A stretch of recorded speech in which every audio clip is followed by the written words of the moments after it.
Being a narcissist is more than just wanting to take pictures of ourselves or bragging about something we've done. It means that we don't feel empathy for others, and we see everything in life as a way of getting our own needs met. To grow up with a parent who has narcissistic personality disorder, it can be painful and traumatizing, not to mention that we were probably emotionally neglected as a result. Which is why today I want to talk about the 8 signs your mom is a narcissist, because knowing can help us better navigate this complicated relationship. If you're new here, hi, my name is Kati Morton and I'm a licensed therapist. My goal is to help you deal with the ways that your past experiences have impacted your current relationships and life. I want to help you better understand your mental health and guide and support you in that process. If you find these videos helpful, make sure to like and subscribe. It really does help us creators. Okay, let's get into those 8 signs.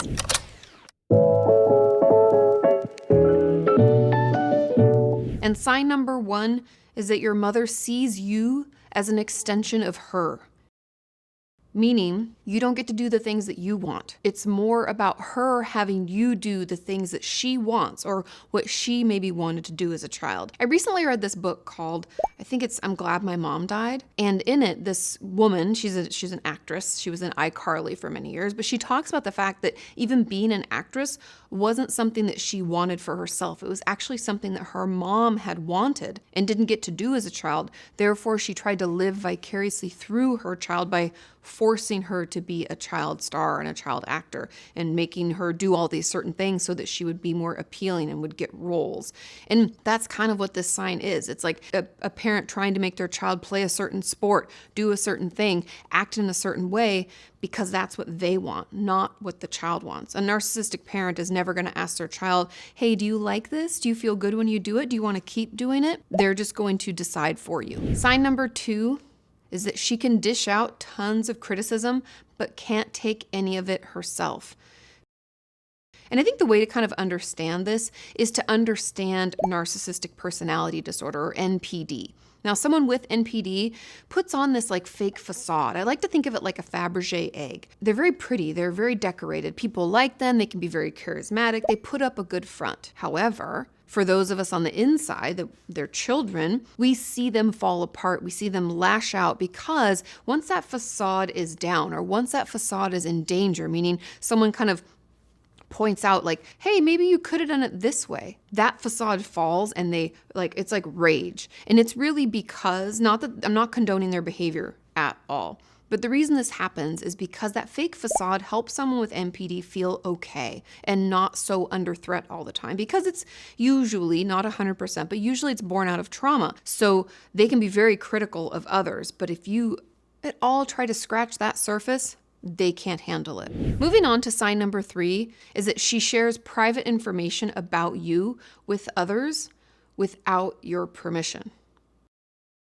Especially when doing so would give her something exciting or intriguing to talk about, like makes her look good. And I've heard from a ton of you, and also even in that book that I read, I've heard people talk about how their mothers will share like when they started their period, their first boyfriend or girlfriend, or something embarrassing that they caught you doing that is perfectly normal and natural when it comes to development. But when we're going through it, we don't want other people knowing. It'd be like akin to, I don't know, having a wet dream as a young boy, or getting your first bra or your period as a girl, and you get home and your mom is sitting around with a bunch of her friends and she's telling them about that.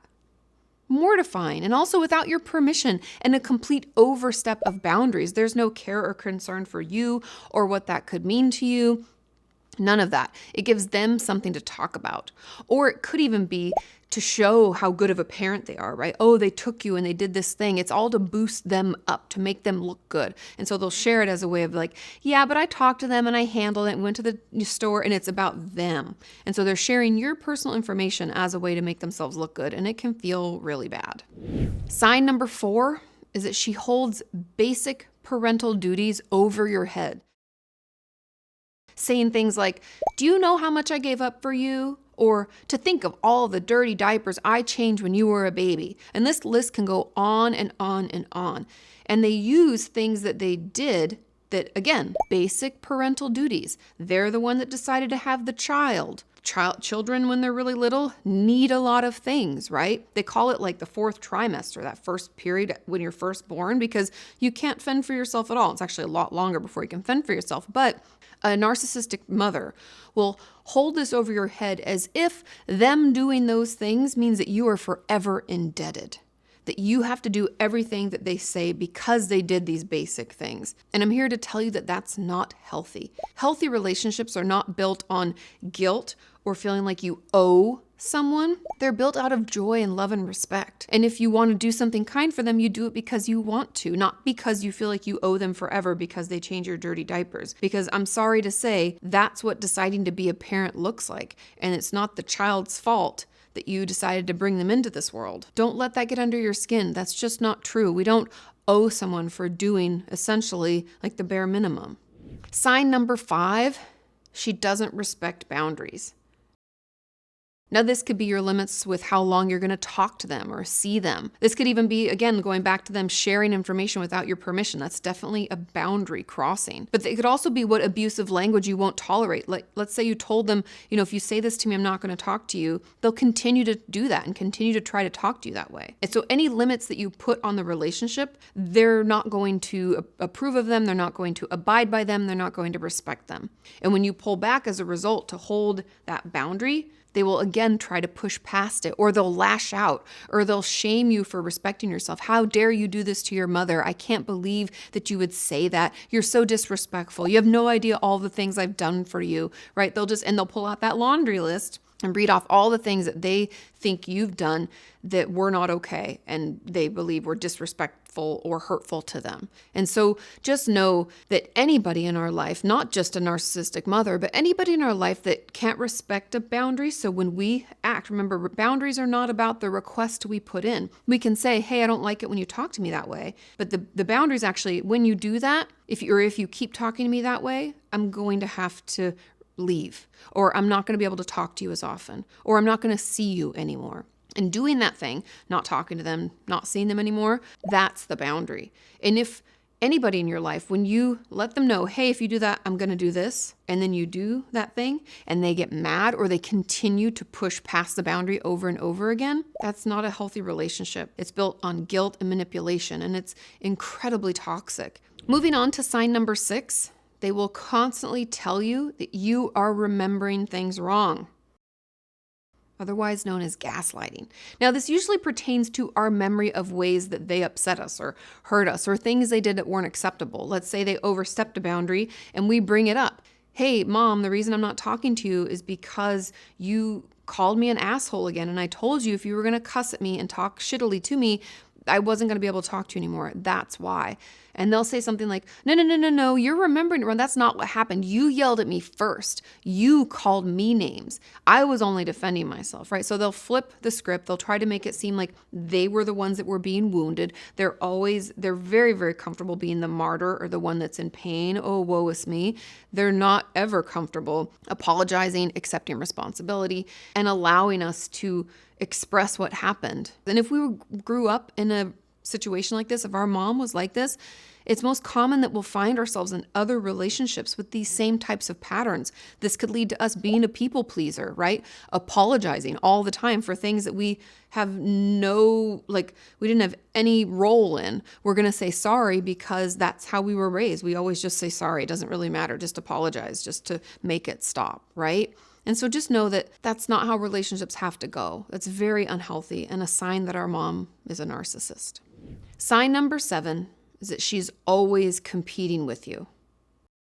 Now, this could mean that she tries to look younger or better than you. She might even flirt with your girlfriends or boyfriends or try to befriend your friends and then shit talk you to them. I know. Or she may even want to ensure that she has a better education, job, or just makes more money than you.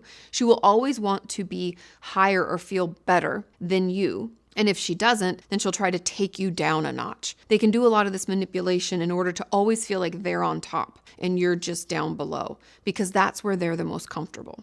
And sign number 8, she is always the victim. It doesn't matter what happened or what she did to cause an upset. It will never be her fault. and she will always blame everyone else. And this kind of goes hand in hand with the inability to apologize for anything that she's done. She always thinks that she's the one that was hurt and will flip things around, hence like gaslighting. You can see how all these signs kind of lead to this one, which is really the crux of narcissism, is that they're always the one that's in pain. They're the victim. We should feel so bad for them. How dare we do X, Y, or Z without taking any recognition, any responsibility for their role in what happened. And growing up in that kind of situation can make us think that we're always the one that's at fault, right? Because that's what we were told. And so we will always apologize because we are never going to get an apology from them. And I know this sucks to say, but we can't wait for them to apologize in order to move on. That's giving them too much power. We don't have to wait for an apology from someone else in order to move on.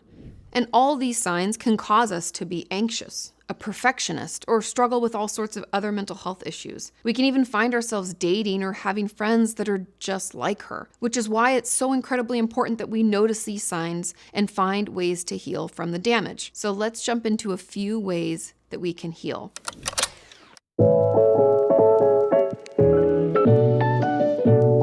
And number one is setting healthy boundaries with our mom. Now remember, boundaries aren't about what we're going to ask them to do. It's not the request. It's about what we are going to do. So think about that. Place them. They sometimes have to be communicated. Sometimes they don't. Place those boundaries and uphold them. And even if they text and call over and over, that doesn't mean we have to pick up. That doesn't mean we have to reply. And if it becomes incredibly hurtful and toxic, we can block them for a while or for as long as we need to. It's not on you to fix them. Like one thing my therapist used to tell me when I was having issues in relationships is she was like, you can only clean your side of the street. You cannot go over and clean their side for them. So what are your actions? What are you going to do and not do? And what are you going to communicate so that they know? That's all you can control. So let's stay in that place because, again, that's a place of empowerment. Moving on to the second way we can heal, inner child work.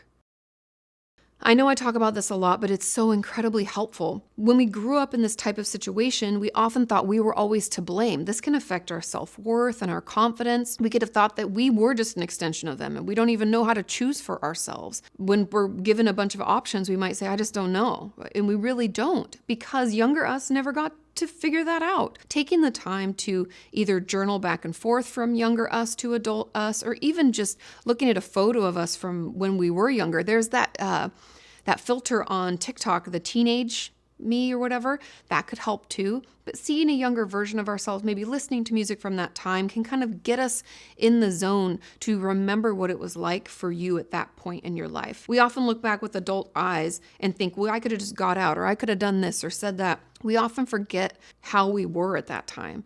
And doing some of that work can help us see what it was really like and offer some of that love, support, and compassion to that younger us that unfortunately didn't get it at the time. Moving on to number 3, we can look for ways that this has affected our life today. Relationship patterns, self-worth, self-talk, all of those things, so that we can work to break those patterns and act in different ways. A lot of the work that we do in therapy is often just trying to identify and acknowledge what we're doing that we don't like, so that then we can choose to do it differently. And yes, it's hard. Trust me, nothing is more difficult than behavioral change, because our knee-jerk reaction is always going to be to do that thing that isn't serving us anymore because we've been doing it for years. But when we try to learn something new, it's going to be clunky at first. We're going to think, I don't know what I'm doing. This doesn't even feel natural. That's okay. Stick with it.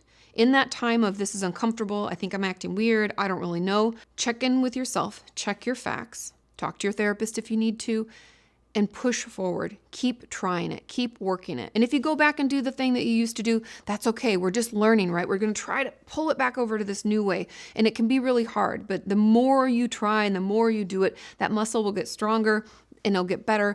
And before you know it, that old way will feel weird and the new way will feel comfortable. So just stick with it, okay? And number 4, and this is the hardest, but it's a part of the process, is grieving the relationship that we didn't get. It's okay to be sad during this process and even angry at the parent that you didn't get. Like, how dare you do that to me? How dare you cause me all these issues? We can be mad. Anger is protective, right? We feel really wounded and hurt. How could you not show up for me? How could you do these things to me? Why am I having to deal with all this shit now, right? We can be really mad and that's okay. but allow yourself to grieve that loss. There can be this idea of what we think a parent's going to be, and then they only give us this, and we're left to grapple with that, right? And we have to grieve the difference between that. I know that many of my patients have told me they have good friends they grew up with who had these amazing parents, and they would just be so jealous and so mad about it. And I was like, that's really coming from a place of grief that needs to be acknowledged. I wish I had that. That's the thing I wanted. And so give yourself the time to grieve that difference, what we wanted and what we got. And it can take time, but it's okay to be sad. It's okay to be angry. It's okay to feel all the feelings. And finally, tip number 5, improve your self-talk. We're going to have to pay attention to how we talk to ourselves. And remember, using those bridge statements, we just want to make them not as negative. So if the self-talk phrase is like, Kati, you're always messing up, you're so stupid, then a bridge statement would be something to the effect of, I'm open to the fact that I might not be as stupid as I used to think. Maybe. Not sure, but maybe, right? We got to live in the maybes, the possiblies, and the just slightly not as negative, because even though it doesn't feel positive, it is better than where we're at. And we're kind of building a bridge into a healthier self-talk, a healthier self-esteem and self-worth. And we're going to have to do this to combat the emotional abuse that we've sustained throughout our lives and the horrible things possibly that our mother told us. Because when we have a narcissistic mom, they'll say all sorts of things to blame, shame, and guilt us into doing what they want. And so we'll have to kind of undo that little by little. But stick with it because it does get better. And trust me when I say that you're worth it. I hope this video was helpful. Share any other signs you feel like I missed or other helpful tips in the comments down below. Have a wonderful week, and I will see you next time. Bye. I know so many of you have questions that you want answered or you want to be part of our bigger community, and I encourage you to check out my Patreon page. Go to patreon.com/Kati Morton. I have a ton of tiers with various rewards available, all to meet your budget. So go check it out, and we'll see you over there.